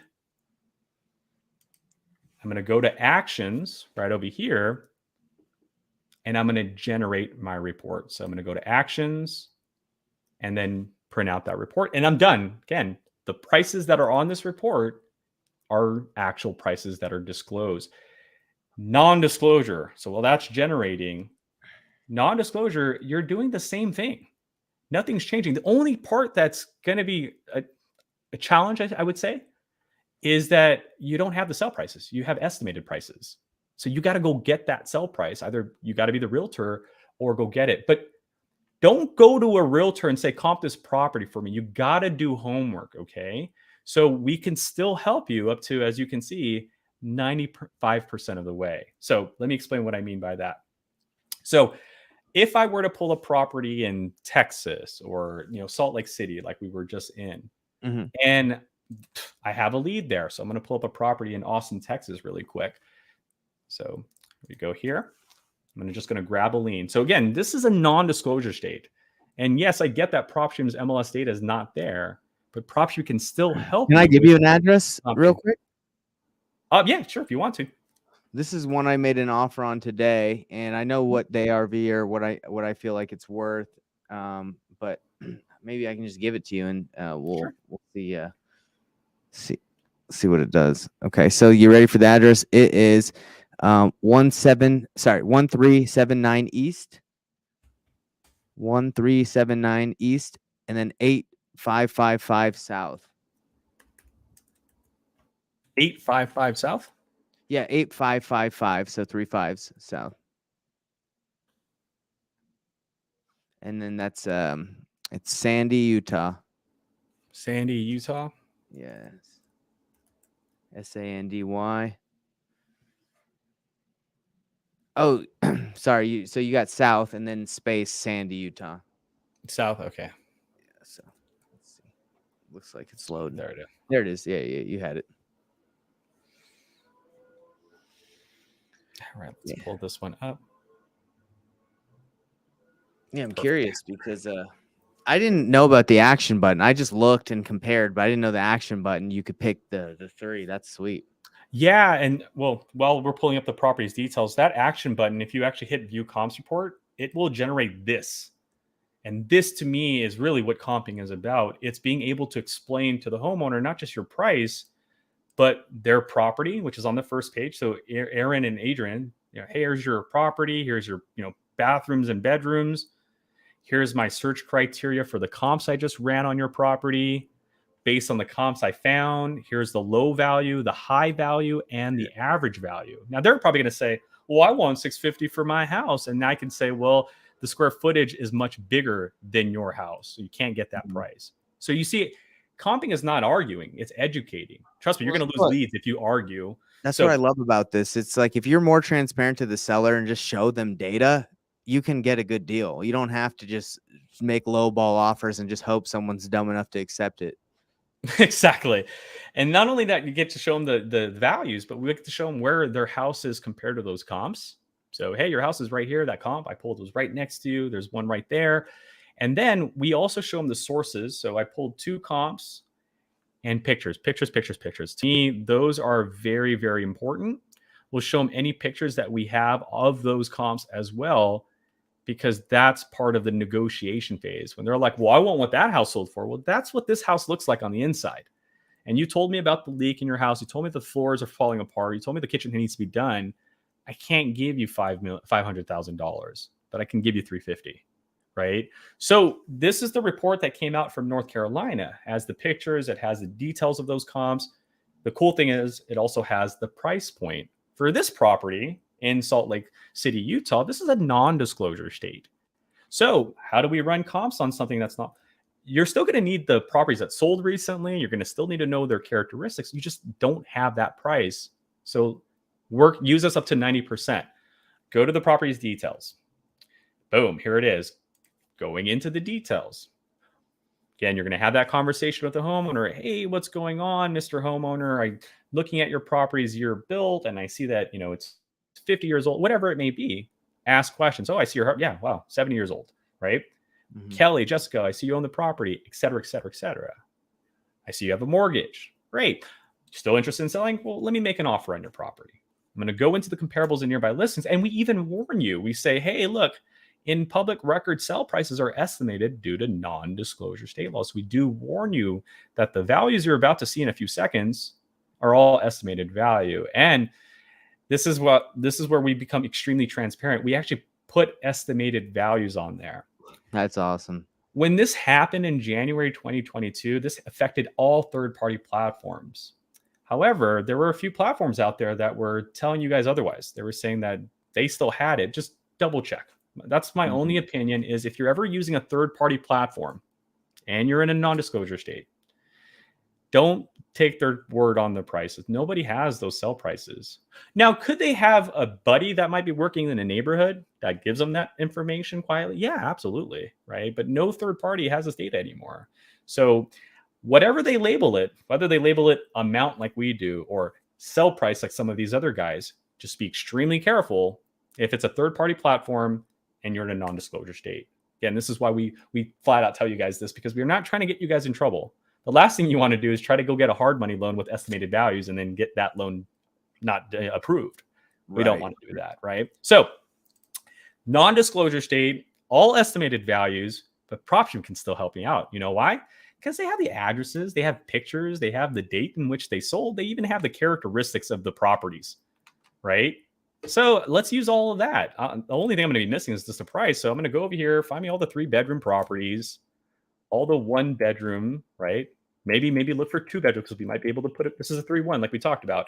We might want to put a 2-bedroom in there, right? Or bathroom in there. So let me look for the 1 bathrooms and the 2 bathrooms as well. He's adding it too. They're adding it too. Right there now. You go, right? And if it's not a 2 yet, but they want these 2-bathroom prices, I could say, whoa, time out. You know, here are the 2-bathroom prices, but yours is still a 1. Here's the 1-bathroom price. I got to do all that work to it. Yeah, exactly. Year built, so we know it was built in 1956. So maybe you want something built before 1980, because materials after 1980 can dramatically change, right? No more asbestos, no more popcorn ceilings or whatever. Yeah, right? That's the reality. Tighten up the square footage. Now, we usually give you a 20% difference, plus or minus, but if you know that square footage is 1,500, then hey, you know what? Do 1,300 to 1,700 if you want. Status. By default, it's sold, but we still have active. So if you want to see, you know, what an active listing price is, great. Now I'm going to reiterate this. An active listing price is not a sold price. It's just an active price. But don't dismiss it. I know a lot of people say, oh, you can't run comps using active prices. You can't. 100% you can't. But remember, an agent doesn't just randomly pick an active price, right? An agent is running comps and then comes up with an active price, right? So think of this, if you can carry along with me, right?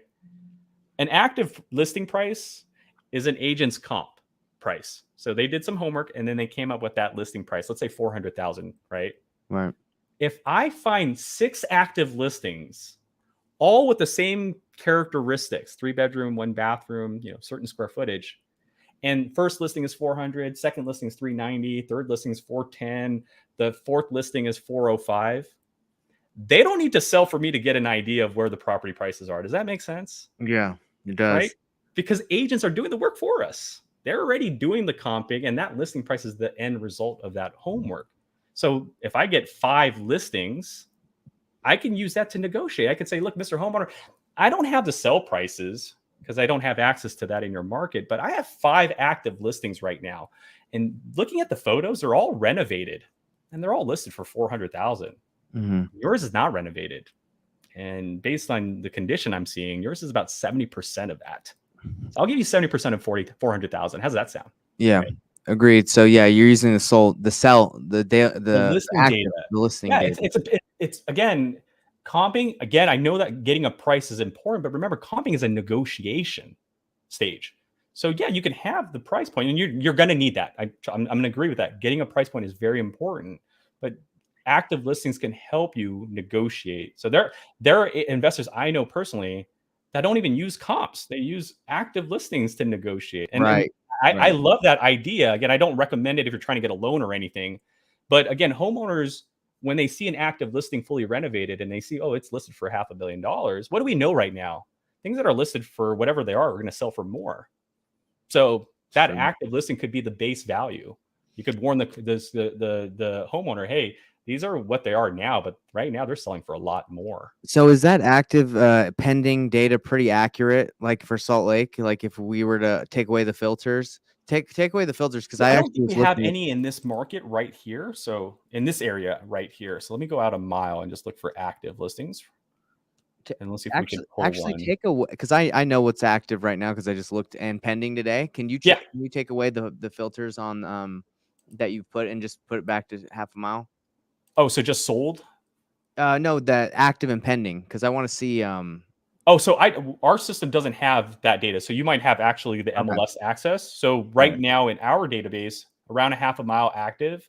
Let me check these other 3. I don't have anything. So unless you have something that we haven't captured yet, I don't have any results in this area. No, at least in a half a mile. Here, take the square footage to 2,000. Just curious. Oh, okay. Let's do that. That might be your limiting reason there. So I'm removing that.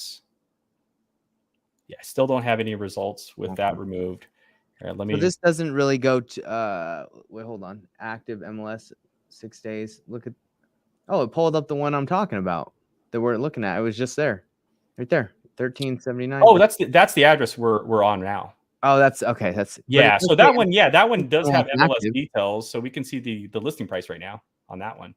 Cool. Yeah, but in the comparable section, other properties around this one, and there aren't any active comps around this one, at least in our database right now. So this is pulling pretty good, like the data that's on MLS right now, like the active. Was this listing price the listing price that you have for that property as well? Yep, that's it. Yeah. So again, this house might sell for like 520 because of what's happening right now. But all I'm saying is John Armstrong right here. He did some comps for us, and he came up with 499. All I'm saying is that I wouldn't use 499 as a sell price, but I can use it as a negotiation tool. That's really. I made an offer today at 455 cash, and they like it. They're like going to run it by the. And you based that off that price right there, right? Yeah. Well, I based it off of what I feel like the ARV could be, because I feel like 499 is the as is, like the condition it's in right now. Yeah, see, and that to me is great. You didn't have to pull out sell comps. You said, hey, I know 499, that's a good price, but it's not going to fly, right? Because you know your market. But that's the point there. So thank you for highlighting that. So in non-disclosure states, you can still run comps, but you're just not going to have the sell price, right? But we still have the photos, we still have the characteristics. And so you're going to still need that. So the point here is, when you call an agent and say, hey, agent, I need the sell prices because I'm not an I don't have access to MLS. You can either go to the agent empty-handed, say, hey, here's a house, I need comps for it, or you can use us to help you with that homework, right? Once you have your results here, use the photos to help you out. What I'm going to do here is I'm going to just grab a few. I'm going to grab numbers 1, number 2, and number 3. I like the pictures, by the way. So again, pictures are going to be important because you're going to be educating that homeowner who always is going to want full price no matter what. And if you can show them what full price looks like, then it's a better negotiation. So I grab the ones with pictures. That's my favorite. I go to actions and view comps report. And we're going to give you the same report as we saw on that Riley property in North Carolina. So because North Carolina is a disclosure state, I can actually just hand this to the homeowner and call it a day, right? We're good to go. But with that non-disclosure state, with this property in Utah, I can't do that, right? Because these prices, as you see, are estimated values. And while that's generating, for those that are wondering, well, how the hell do you know it's 505 estimated value? Like, where are you guys coming up with these estimated values? If you don't know the sell price, then how do you know this? We know it because we collect mortgage data. See, mortgage data is not non-disclosed information. We know what loan amounts are in these non-disclosure states. And if you have enough information, you can do some reverse engineering. So how did we come up with 505, 300? We came up with that because if we pull up this property that sold for 505, at least our calculations indicate it sold around 505. When I pull up the property, if it pulls up due to the lag, so give me a second here. No problem. And if there's any other questions that you think are revolving around the same topic, bring that up, Nathan. But okay, here's that property. How do we know it sold around 505? Again, we're warning you it's an estimate, but how do we know? That right there. We know that this homeowner, Jacob and Anna Marie, they used a mortgage with Veritas funding or Veritas funding. Now, the loan amount they pulled was 404, but what do we know about loans? That there's usually a down payment first, and then you put a loan on the rest, right? So if we know the loan amount and we know who the lender are, we know the date and we know the interest rate and the term, enough reverse engineering, and boom, we can give you an idea. Where do you see the down payment? We don't know what the down payment, but we know what the loan type is. So like conventional is usually 17, 20%. A VA. Gotcha. You go off of the percentage. Exactly. We go after the loan type and the recording date. There's an index, Freddie Mae, Fannie Mac's index, right? You can look at their index and you can go back to like 2008 September, and they'll tell you what the average interest rate was for certain types of loans. Man, you guys cannot be stopped over here. I'm telling you, man. And this is why I love doing this, is because I love educating people on how this works. That's why I frown upon when people say, "Oh, they don't have this," and they don't know anything about data. Yeah, dude. Stay in your lane, guys. Like that's just the reality of it. Because honestly, the reality is if you spread lies, what you're really Yeah, doing is hindering these investors from helping that homeowner. So if you exactly. thought, oh, Propstream can't help you with comps, how many homeowners did you not help because of that? Right. Yeah, You see just that? That's stick. why I do Yeah, not stick like to cold when calling. people spread false information. What they're really doing is hindering homeowners from being helped when they do that. For That's sure. why I would say, Hey, hey, if you need answers, just come to us. We'll tell you exactly what you need to know. And we'll be honest. Well, straight, like I'm telling you right now, you're not going to get sell prices in non-disclosure state. But what you can yeah, do is you can use the other information, the address, the date that it sold, the pictures, the characteristics, and come up with the same report. So this is that that's house in right. Sandy, Utah. That's awesome. Kelly, Jessica, I want to buy your house. Here's your property characteristics. Let me explain to you about that, right? The only thing though are these right here. I got to take these off. I Hmm. just, get a whiteout, put a whiteout on, or use a computer, blank them out. But Kelly and what's her face? Are Kelly and the owner here. I want to make sure I'm addressing them correctly. Kelly and Jessica, Hmm. I'm sure they're still going to want to know where those comps are that you pulled next to their house. So the map can be useful. Hey, you guys live here. Those comps are literally right next to you. Again, the values here will need to be replaced. So call the agent. This is what I mean. You don't just call an agent and say, hey, run this comp for me on this property. You now Yeah, can call the agent and say, hey, I have 4 addresses. Can you give me the price on? that's You might want to awesome. Yeah, compliment them that too. You that see how that that yeah, they would honestly, yeah, if you have them all lined up, you're like, hey, I have all the data. I just needed to verify the sale price or boom. what it's sold Now, for. prior to January 22, you didn't have to do that, right? And that's the reality. Again, I wish January 22 never happened because our non-disclosure states users wouldn't have to call an agent. They would just have the data from us, but it is something we can't change, right? It is a I fact and do. we got to work with I that. also think sellers will be understanding if you're like, look, I'm not a real estate agent, but I pulled this data from this data source, and this is like what I'm seeing. Can we agree that it's around this price? And even and do that. You don't need to. I wouldn't have to call an agent. I think I could get the seller to agree. Exactly. And hey, you know how you can make them even agree more? The pictures. We've included pictures in your report. Yeah, you So show you're them telling this thing, me they're gonna be like, this guy's serious. I mean, he's got a freaking yeah, PDF. and Come on. pictures again. Comping is not just about a price. Again, I get that we lost the prices for non, and that does add one extra step. But you're telling me you're going to just not use this at all? You're not going to use this report and just replace it with the actual prices that you get from an agent? Mhm. That's again for me was upsetting is that we had some bad actors just spreading false information. And Yeah. man, I'm telling you right now, yes, this is a non-disclosure report. I just got to get these right prices. So I'll call the agent. Hey, can I get your price off 8,500?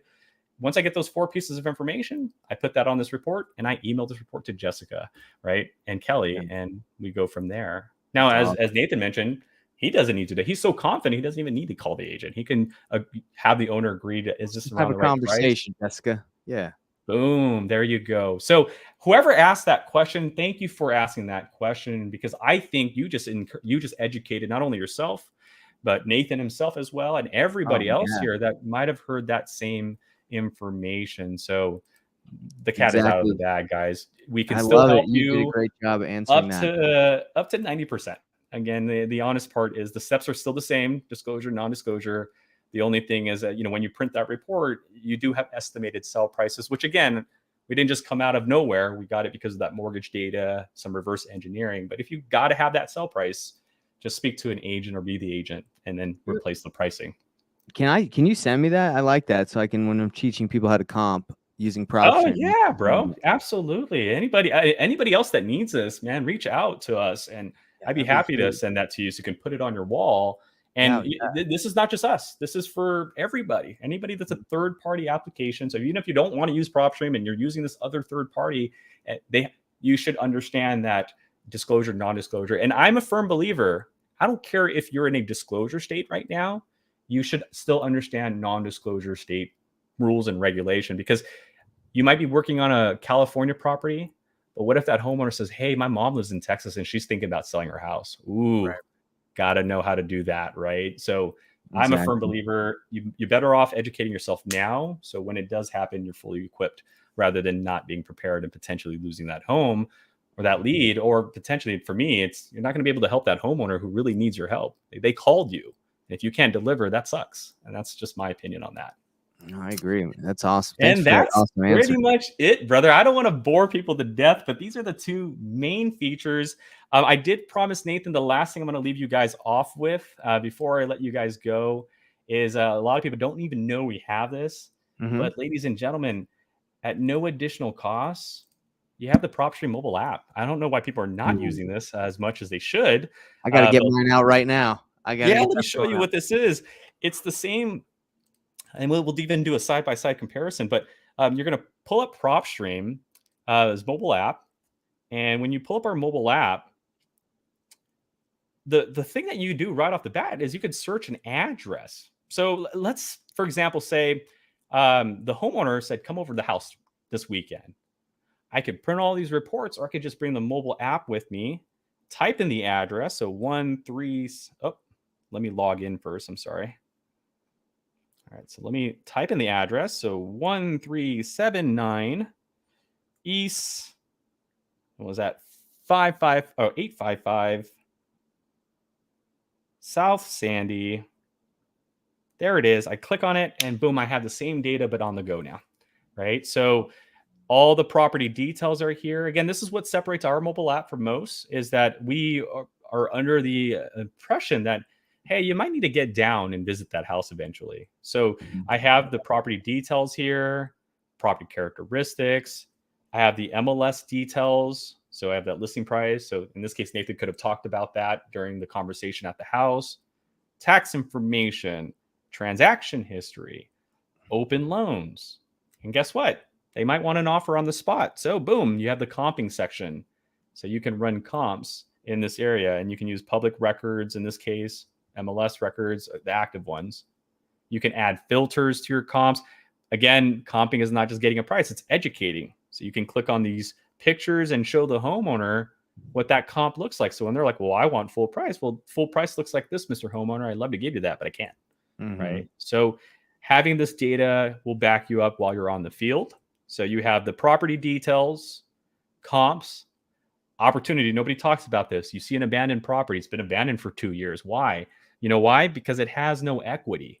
So we're able to show you equity as you go. This is something no one talks about when you're driving for dollars.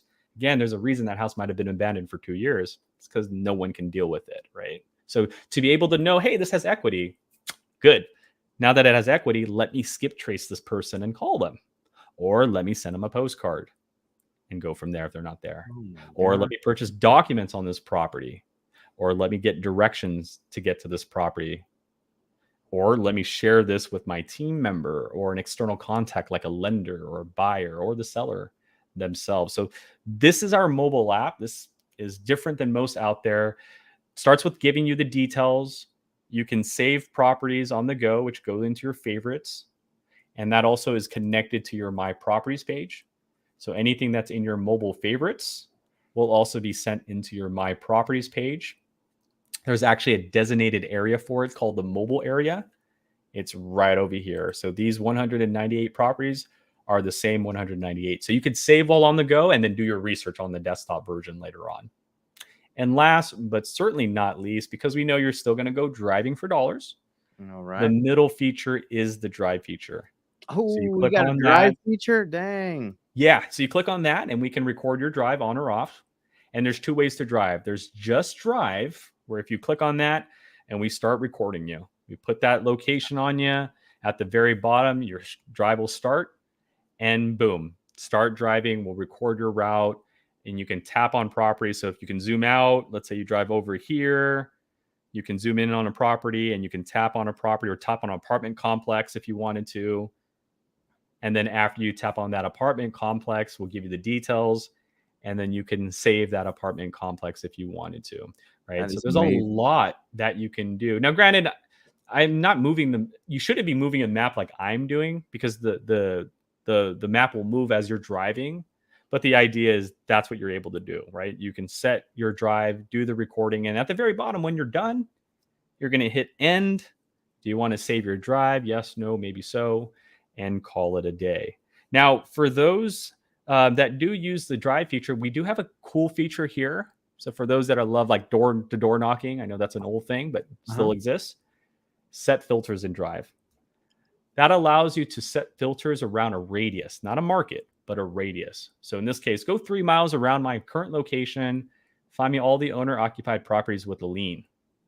I'm going to hit Oh apply, my gosh, that and is then awesome. Propstream will find those leads for me. Now, granted, again, this is more for someone who wants to talk face to face. If you're not a face to face guy, you could have just gone to our search page and do that on our desktop version. But if you're a face to face guy, then like me, you can pull up all the properties with a lien in a 3 mile radius, And go knock them. see where they're at on a map. That's correct. See where Wow. they're at on a map. You can even see the results before you go knock on them. And here's why I think it's very important that you understand the power behind data. Look at this example right here, number 7. If we look at number 7 for a second, and we just look at the photos that Propstream is going to show us, if you were driving for dollars in this neighborhood, do you think that would have qualified as a distressed property just by the Not look at of it? all. Not at all. You Not wouldn't at all. even You would bother. have driven right by it, right? But the reason why this property pulled up, let's get the pictures really quick. The reason it pulled up is look at that little tab right there. It says lien details. That right there is why it pulled up. So although it looks great on the outside, these homeowners owe $2,800 to somebody. That can cause a Ooh, pre-foreclosure. That's that. let me knock on your door and let's talk about that. Or let me send you a postcard, right? It's And like, let's talk about wow, that. that is. So, If you got a ladies and door gentlemen, knocking, this is this is huge. Yeah.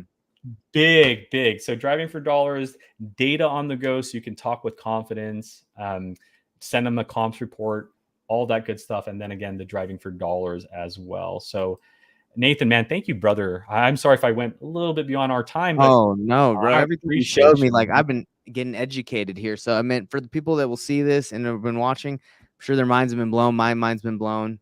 I mean, to be real, I didn't even have the app downloaded on my phone. I wasn't even using it. So this, I got it downloaded. But I do have a question. REI Automator is something that I signed up for because Sean Terry, I think he white labeled PropStream. Is that what is the difference in REI Automator and PropStream? Is it the exact same thing, or is there any Oh yeah, that's the differences? exact same thing. It's powered by Propstream, so the data is still the same. For anybody thinking, oh, they probably get faster lead, no, no, no, don't think that. REI Automator, again, as you mentioned, is Sean Terry. So yeah, we have a relationship with Sean Terry. He's one of our Okay. promoters, and so we have a white labeled version of his called REI Automator. And for those that want to know the difference, besides the coloring, besides the label, Sean Terry does provide an umbrella of resources that Nathan can contest to, right? So not only are you getting REI Automator, but you're getting a bunch of their resources as well, if that's for you, right? If Right. it's not for you, and we got Propstream with no other, that other resources. So that's really the difference. There is also one slight difference in the property details of REI Automator. They have this unique feature of theirs called the Automator feature. It's called the Automate feature. Uh-huh. Automate like what it does is it automatically calculates. So Sean Terry and our team work together to be able to have you just pick 3 comps of the lowest value Mm-hmm. and 3 comps of the highest value, and then it gives you what your ARV should be, or your discount offer should be, your MAO, I should say. Yeah. I didn't even know that. There's just the thing is there's so much value that you guys are if you don't educate yourself or learn it, then you're missing out on a ton of the good stuff. Yeah, we have like the rehab calculator as well with Blue Hammer in the property details. So if you're like, if the homeowner's like, well, I got to do the kitchen, I got to do the bathroom, you can call a contractor, you can hit that rehab calculator in our property details and then punch in those values, or kitchen, bathroom, and it'll give you a local level cost as well. So there's a lot of power behind PropStream. But again, I don't think we could cover everything in No, one given no, sitting. I think what we should do is come back in about 6 months, a year, once I've grown the biz, grown my business on both sides, the wholesaling and the coaching, and let's tackle this again. Let's educate ourselves again. What do you think? I'm all for it, man. The more I can educate these users, anybody that wants to be in this space, the faster these homeowners are going to have their problem solved. And I'm the first to say we're not the only thing out there, but we do our best to try to solve as many problems that you have to go through so you can solve that homeowner's problems as fast as possible. So yes, brother, the more the merrier. Let me know. Let's get it. Awesome. Well, I appreciate your time. You've enlightened me. You've enlightened the people here. I got a bunch of questions, but we will let's it's already gone long enough. But hey, man, again, I appreciate you, and you've helped out a ton. Absolutely. And remember, guys, if you have any questions, especially regarding your market or your area, discrepancies, complaints, compliments, we'd love to hear it. Please bring it. Don't keep it to yourself. Call us and let us know about your questions or complaints and concerns, so that we can get better together. That's the goal. Well, hey, you provided a lot of value today, so I appreciate you, and you have a good day. All right. You as well, guys. Take care. See you later.